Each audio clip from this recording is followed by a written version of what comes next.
Indonesia memiliki beragam potensi wisata, mulai dari pantai hingga pegunungan. Hal inilah yang menyebabkan banyak sekali turis lokal maupun mancanegara yang melancong ke Indonesia.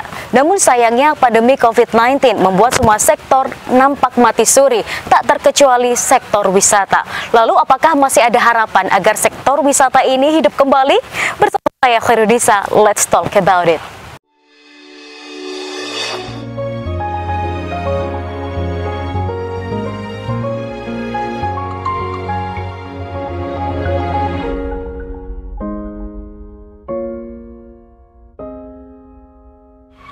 Ya pemirsa, kembali lagi bersama kami dalam program Let's Talk. Pada episode kali ini kita akan membahas berkaitan dengan ekowisata bersama dengan narasumber kita hari ini, yaitu Bapak Agus Wiono selaku Ketua East Java Ecotourism Forum atau EJEF. Kita sapa terlebih dahulu. Bapak, bagaimana kabar hari ini? Alhamdulillah, luar biasa. Luar biasa. Baik, Pak Agus, sebelum kita ngobrol jauh terkait ekowisata, kesibukannya sekarang seperti apa?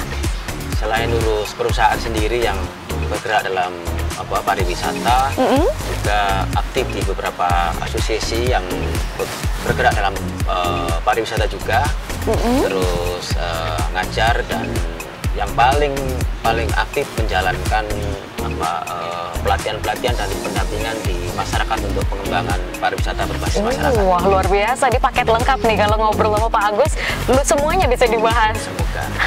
Oke Pak, nah kita ini juga perlu menjelaskan kepada masyarakat, khususnya sahabat UBTV, karena kita masih bingung apa sih bedanya wisata dengan ekowisata.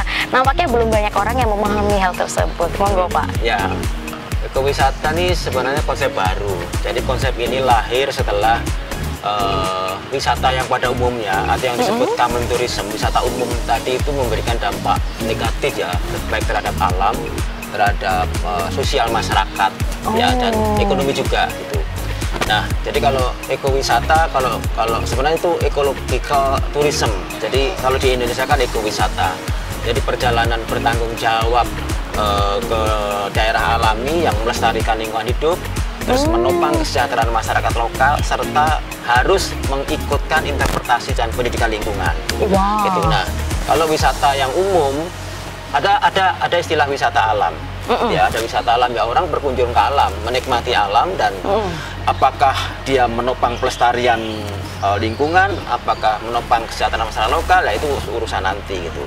Tapi tidak semua wisata alam itu ekowisata. Itu ya, itu yang boleh dikatakan. Tidak semua wisata alam itu ekowisata. Ekowisata basisnya alam, tapi tidak semua wisata alam itu ekowisata, karena di ekowisata itu ada 5 prinsip yang harus diikuti. Apa itu Pak? Itu satu, prinsip ekowisata itu harus mendukung upaya kelestarian lingkungan hidup, upaya konservasi. Makanya kalau di destinasi ekowisata itu ada pembatasan pengunjung, pengelolaan sampah, keragaman hayati terutama faunanya dijaga supaya mereka tidak terusik, karena yang dinikmati itu gitu. Betul. Jadi mitigasi lingkungannya jadi kuat gitu ya, sehingga sumber daya itu bisa berkelanjutan. Kalau sumber daya itu berkelanjutan, maka pariwisata berkelanjutan. Betul. Tapi kalau misalnya itu tidak diatur, sampahnya banyak, coret-coret banyak, ribut, bising, ya tidak berkelanjutan. Yang kedua, ada unsur pemberdayaan masyarakat. Nah, masyarakat lokal, masyarakat setempat terlibat, gitu ya.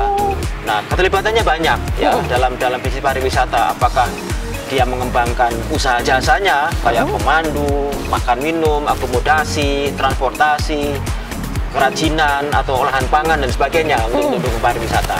Nah, jadi bagaimana masyarakat itu bisa diperdayakan dengan cara bagaimana, ya dilatih. Karena hari-hari mereka ada yang petani, ada nelayan, macam-macam ya. Pariwisata hal baru, jualan jasa, maka harus dilatih. Jadi upaya pemberdayaan masyarakat itu adalah dilatih, tidak hanya cukup dilatih Mbak Nisa, tapi harus didampingi. Nah, kalau dilatih saja, besok kembali tani lupa, udah nggak jalan, maka harus didampingi gitu dalam masyarakat. Yang ketiga, prinsip ekonomi berkelanjutan. Sekarang kan dalam pembangunan ada kita kenal green ekonomi ya. Jadi ekonomi hijau artinya apa? Ekonomi yang bisa berkelanjutan gitu. Jadi tidak hanya setahun 2 tahun dapat untung banyak setelah itu selesai. Nah, jadi terus bagaimana juga mendukung upaya ekonomi masyarakat. Karena kalau masyarakat lokalnya tidak ada impact ekonomi, ya selesai juga gitu. Nah, terus Yang keempat adalah unsur edukasi dan interpretasi. Jadi kalau ngaku destinasi ekowisata, ya harus ada unsur itu. Disediakanlah local guide, ada papan-papan informasi, himbauan dan sebagainya, sehingga pengunjung ngerti. Pulang pengunjung wawasannya tambah, syukur-syukur kalau ada perubahan perilaku ya, tidak nyampah, tidak lagi merusak tanaman dan sebagainya, begitu. Nah, yang kelima adalah unsur pariwisata itu sendiri. Pariwisata kan sifatnya entertainment ya. Jadi orang datang harus senang, orang harus selamat, harus orang nyaman, bersih dan sebagainya. Jadi unsur-unsur itu harus kita perhatikan juga. Bagaimana toiletnya bersih, nah, bagaimana makanannya sehat, bagaimana orangnya ramah, sehingga orang datang ya senang.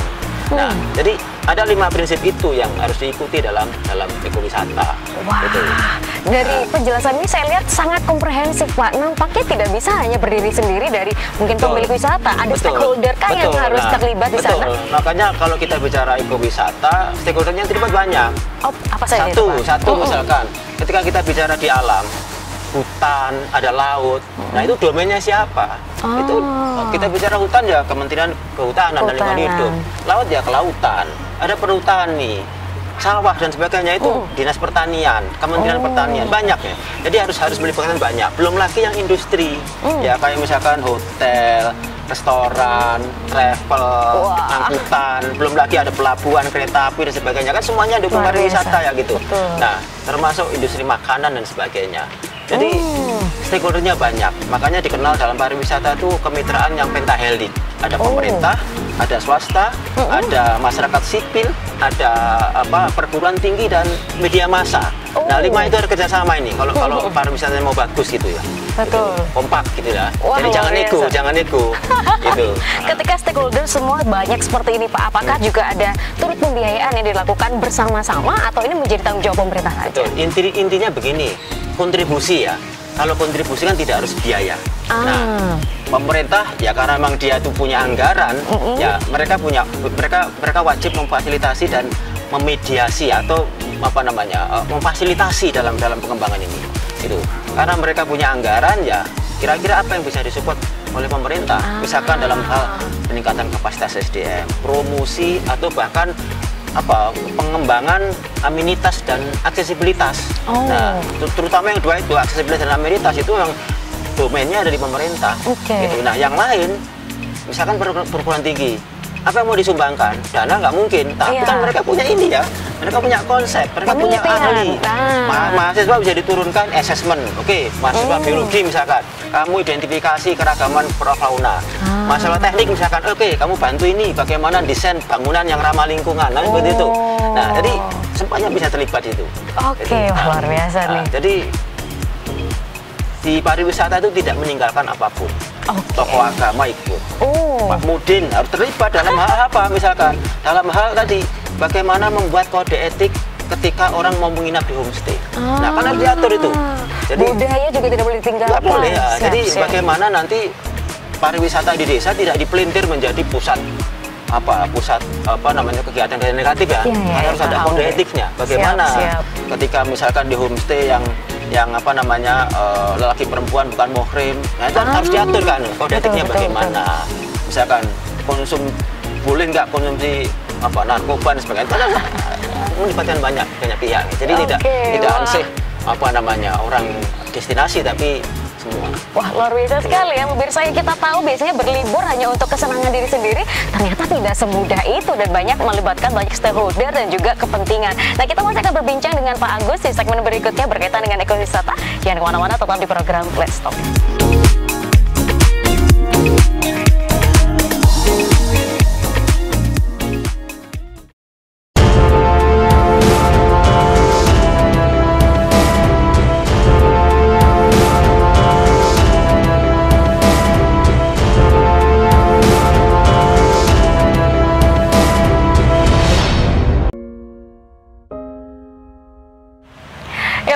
Kembali lagi bersama kami dalam program Let's Talk. Masih berbincang dengan Pak Agus yang berkaitan dengan ekowisata. Pak, tadi kita sudah berbicara banyak tentang ekowisata.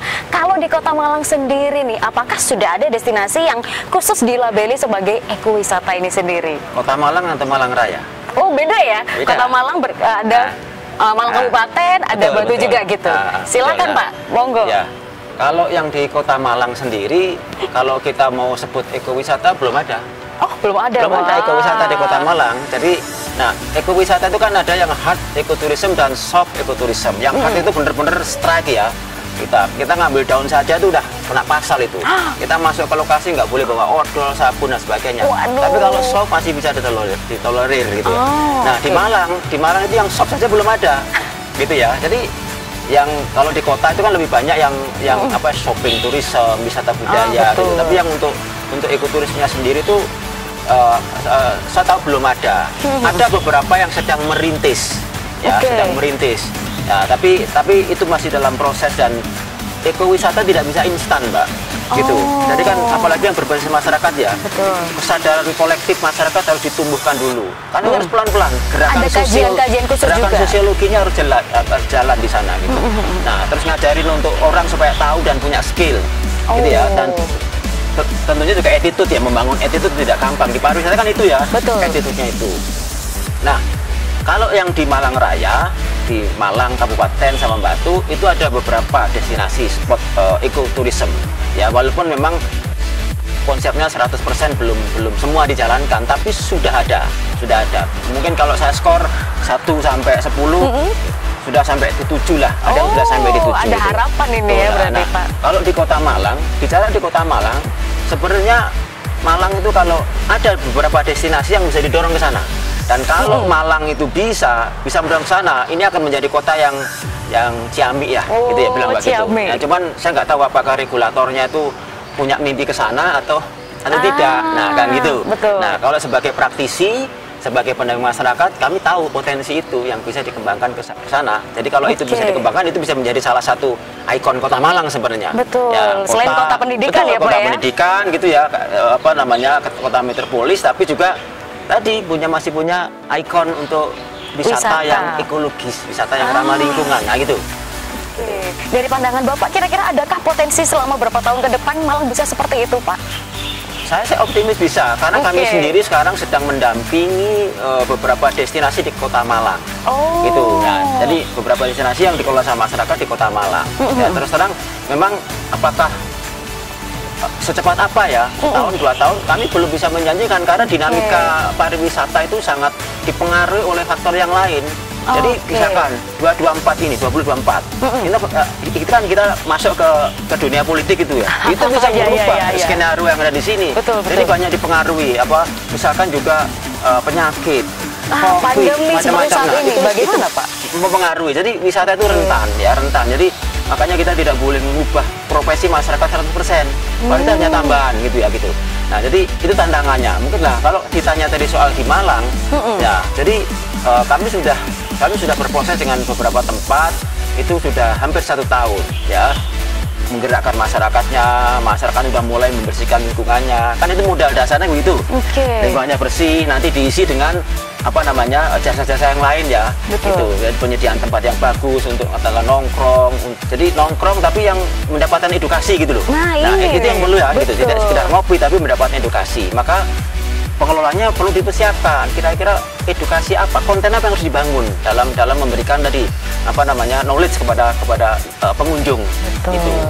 Jadi, nah di Malang kota ini kan juga dilalui beberapa sungai dan sungai itu strategis ya, bagi Jawa Timur maupun nasional. Kita dilewati Berantas itu kan kelasnya nasional. Tapi kan kalau kita ngelihat Berantas kotor, sampah banyak dan sebagainya, kan image-nya jelek ya. Coba nanti suatu saat misalkan Berantas itu menjadi sungai yang cantik kayak Sungai Ren yang ada di Prancis sana itu yang orang bisa beraktivitas dan sebagainya. Itu kan begitu ya. Nah, kan sekarang udah mulai di beberapa bagian sungai udah dimulai kayak gitu. Cuman memang perlu dorongan yang lebih kuat. Wah, jadi PR bersama ya tentunya. Tidak hanya Pak Agus, tapi semua stakeholder yang ada. Tinggi harus ikut juga. Siap. Semoga didengar ini oleh pemirsa UBTV, terutama para dosen dan lain sebagainya, peneliti khususnya. Pak, nah ini tadi yang menarik berkaitan dengan pandemi ini sendiri. Ini nampaknya kalau kita lihat banyak yang mati suri di semua sektor, terutama khususnya sektor wisata ini sendiri. Dan saya baru baca berita bahwa sekarang aja Ancol sudah mulai mulai, aduh, hancur Pak, sudah mulai harus ada revitalisasi yang dibiayai oleh pemerintah. Nah, seperti hal ini bagaimana? Apakah di Kota Malang ataupun Malang Raya juga sampai seperti itu, sampai perlu adanya revitalisasi dan pengembangan untuk kembali nih, kita mau persiapkan setelah pasca pandemi untuk bisa kembali menjadi wisata yang hidup? Ya, rata-rata yang wisata buatan ketika pandemi tutup, pastikan kerugiannya besar. Betul. Perawatannya jadi gede karena tidak ada pemasukan, tidak ada perawatan, semuanya rusak. Sama, di mana-mana sama, gitu. Nah, untungnya di Malang itu yang wisata buatan tidak terlalu banyak, gitu. Jadi sebenarnya untuk bangkit lagi itu lebih gampang ya, lebih gampang. Dan khusus untuk ekowisata, sebenarnya adanya pandemi itu sebenarnya ekowisatanya sendiri tidak terlalu berpengaruh, tidak terlalu berdampak. Karena sebelum ada pandemi, mereka udah berlatih di situ. Di ekowisata kan ada kuota, ada pembatasan pengunjung. Otomatis dengan adanya peraturan jaga jarak nggak masalah. Sudah terbiasa. Dari awal mereka itu selalu clean, bersih. Jadi ketika sekarang ada isu CHSE, clean, hygiene gitu ya. Nah, safety sama environment friendly itu nggak masalah. Mereka udah berlatih ke sana gitu. Nah, sekarang yang lagi tergopoh-gopoh kan yang biasanya wisata umum gitu ya. Nah, sekarang ketika pasar sekarang menginginkan small group, family wisata kan gitu. Nah, mereka bingung bagaimana ngelolanya. Buat teman-teman yang ekowisata udah terbiasa. Nggak masalah gitu. Tinggal nanti pemerintah saja sebagai regulator menguatkan ini bagaimana aturan protokol CHSE tadi benar-benar dijalankan dengan konsep ekowisata. Sebenarnya konsep ekowisata cocok sekali dengan kondisi atau situasi saat ini. Baik. Pak, Bapak ini kan sebagai ketua dari East Java Ecotourism Forum. Nah, mungkin pemirsa juga penasaran, kegiatan apa saja sih yang ada dalam forum ini, dan mungkin ada yang berkaitan dengan ekowisata tentunya. Ya, salah satu didirikannya East Java Ecotourism Forum adalah bagaimana Jawa Timur itu menjadi destinasi ekowisata berkelas internasional berbasis kearifan lokal. Gitu. Nah, jadi bagaimana menyadarkan orang akan visi besar itu. Visi itu sebenarnya visinya dunia ya. Kita menerjemahkan itu dalam konteks Jawa Timur karena potensinya banyak di Jawa Timur itu. Nah, kegiatan kami itu lebih banyak kepada pelatihan-pelatihan dan pendampingan khususnya untuk pengembangan ekowisata yang berbasis masyarakat. Jadi, kenapa perlu pelatihan? Perlu perencanaan. Kami percaya betul bahwa perencanaan itu ketika dibuat dengan baik itu sudah meringankan kita. Slogan kami kan gini, rencanakan kerjamu, kerjakan rencanamu. Gitu. Nah, jadi semuanya harus terencana. Karena kan selama ini pariwisata itu berkembangnya by accident, bukan by planning. Nah, kita pinginnya bahwa by planning ya. Mulai bagaimana tata ruangnya, bagaimana kelembagaannya, bagaimana produknya, bagaimana pengembangan SDM-nya dan pemasarannya. Nah, itu direncanakan. Nah, sehingga nanti kalau kita bangun sesuatu ya harus terencana. Jangan bangun sesuatu nanti setelah itu jadi candi nganggur itu, ada gapura, candi toilet, candi gapura. Nah, itu nggak bagus ya gitu. Nah, pekerjaan kami tadi itu membantu masyarakat buat perencanaan, pelatihan, terus pendampingan. Nah, jadi itu 3 paket yang tidak bisa dipisah itu. Nah, direncanakan, dilatih, didampingi. Gitu. Nah, terus kami juga bantu jual karena kan kami juga gabungan industri pariwisata ya. Ada untuk operator, tour guide, pengusaha travel dan sebagainya. Kami ikut dampingi dan kami ikut jual. Nah, itu tugas kami dan kami juga masuk ke berbagai perguruan tinggi untuk berbagi gitu ya. Ilmunya perguruan tinggi harus bisa diterapkan. Yang di bawah yang kerja tidak boleh ngawur, pakailah referensi ya gitu. Jadi mempertemukannya itu. Nah, jadi kami banyak kegiatan baik yang sifatnya harian dan sebagainya. Kami bersama dengan pemerintah kabupaten kota, perusahaan, LSM, apapun kita bekerja sama di forum ini. Kami sudah hampir 10 tahun di forum ini dengan kerjasama dengan banyak pihak dengan berbagai macam isu, terutama yang kaitannya eko. Wah luar biasa sekali Pak Agus. Ini semoga program kerjanya selalu sustain tentunya dan memberikan dampak kepada masyarakat tidak hanya di Kota Malang dan Jawa Timur ya, di Indonesia tentunya. Semoga banyak yang meniru juga. Terima kasih banyak Pak Agus sudah sharing hari ini. Sehat selalu dan lancar untuk semua programnya. Baiklah pemirsa, kita masih akan berbincang berkaitan dengan tema ekowisata bersama dengan influencer di segmen berikutnya. Jangan kemana-mana, tetap di program Let's Talk.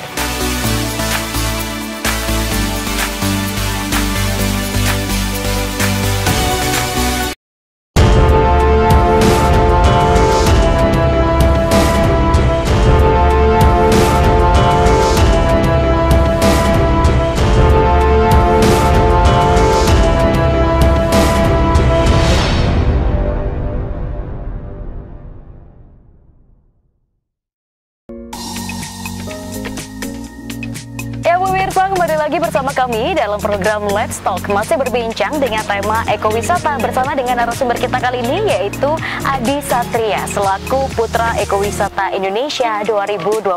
Kita sapa terlebih dahulu.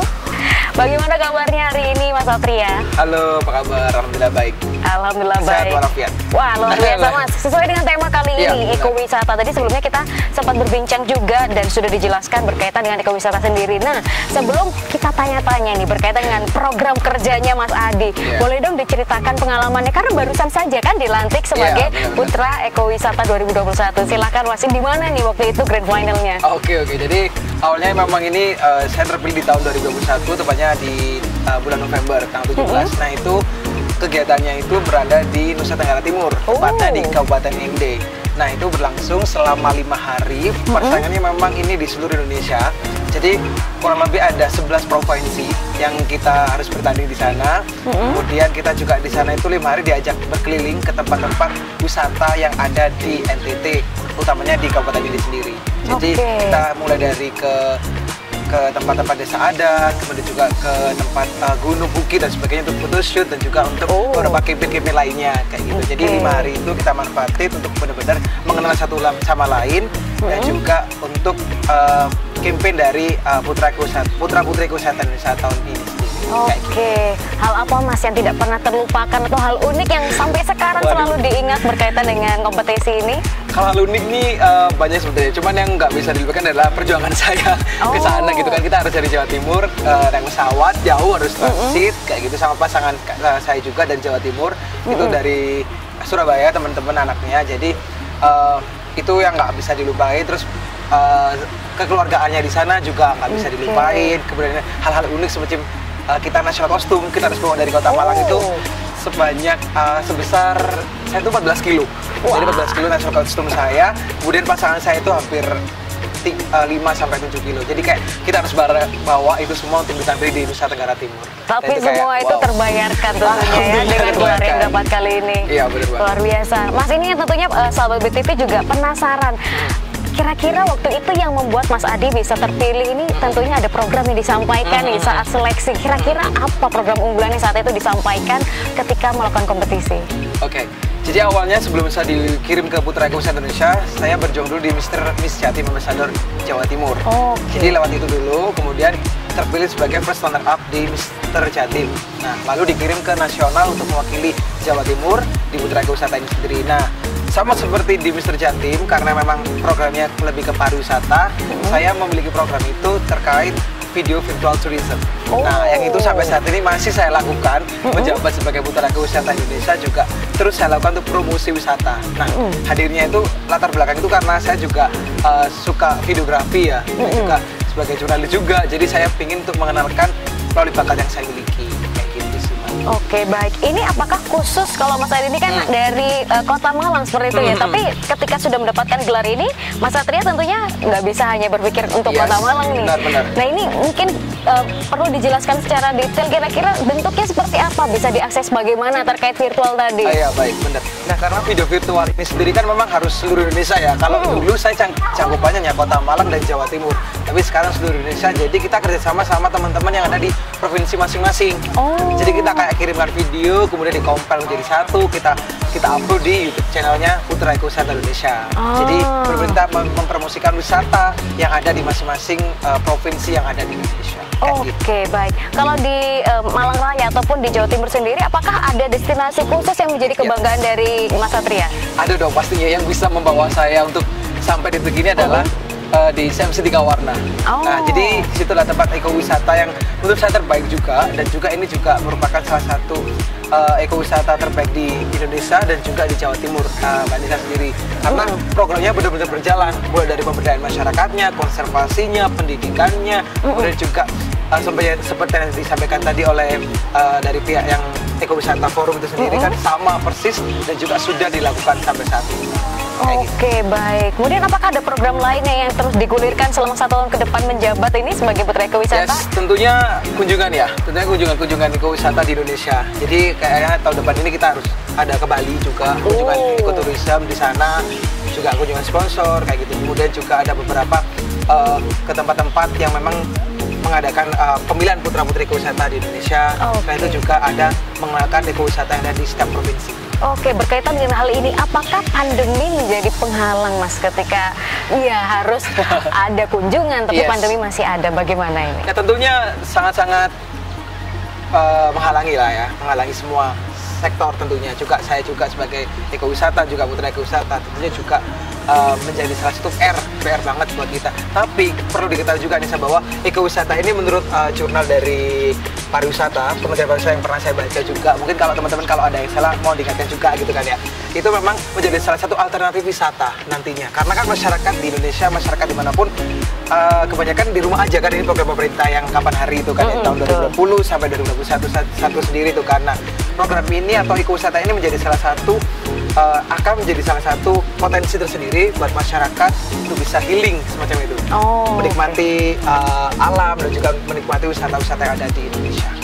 Oke, baik. Terakhir pesan untuk masyarakat khususnya ekowisata, karena nampaknya belum banyak yang tahu berkaitan dengan ekowisata ini. Ya, benar banget. Pesannya sih buat teman-teman semua, ayo berwisata, jangan takut lagi, tapi tetap harus waspada ya. Harus tetap juga menerapkan protokol kesehatan.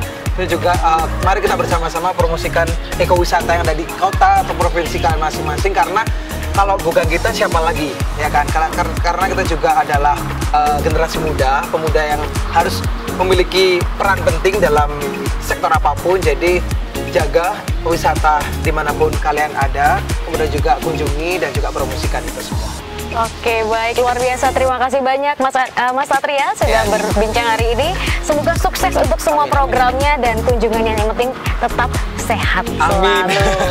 Baik pemirsa, luar biasa sekali perbincangan kita hari ini. Semoga ini juga menjadi hal baru yang bisa kita pelajari, dan tentunya kita tetap mencintai alam dan juga berwisata dengan sehat walaupun pandemi, tetap protokol kesehatannya dilaksanakan ya. Baik pemirsa, tak terasa 30 menit sudah kita berbincang. Kita masih akan berbincang dengan episode berikutnya dengan tema-tema yang berbeda. Saya Khairunisa beserta seluruh kru yang bertugas mohon pamit undur diri. Terima kasih atas kebersamaan Anda dan sampai jumpa.